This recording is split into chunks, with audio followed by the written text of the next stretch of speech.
There are three ways in which things can heat up, in which heat energy can be transferred. First, conduction. Viewed with this thermal imaging camera, hot areas look white, cool areas blue. So as heat energy transfers from the hot plate, the whole pan becomes red because of conduction.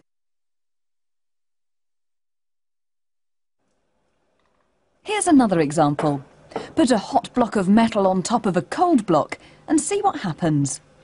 Conduction is the transfer of heat energy through substances from warm regions to cooler ones. The cold block is clearly getting hotter. Eventually, both blocks will become the same temperature as their surroundings. Metals are good conductors of heat, but some are better than others. Let's see which of these metal rods is the best conductor: aluminium, copper, brass or steel. On one end of each rod, a small rivet has been stuck with a blob of petroleum jelly. The other ends, furthest from camera, are all heated together with a Bunsen burner. The jelly on the copper rod melts first.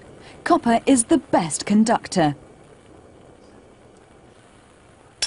Next, aluminium and then brass, leaving steel as the least good conductor. Most liquids are poor conductors. Take a test tube of water with some ice at the bottom held by a gauze.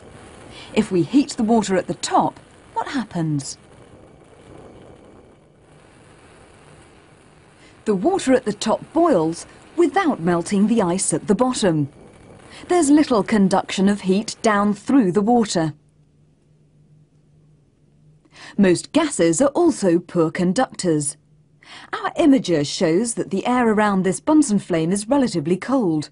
In fact, you can slowly bring a match right up to the flame before it will ignite. So, metals are good conductors, but liquids and gases are poor conductors.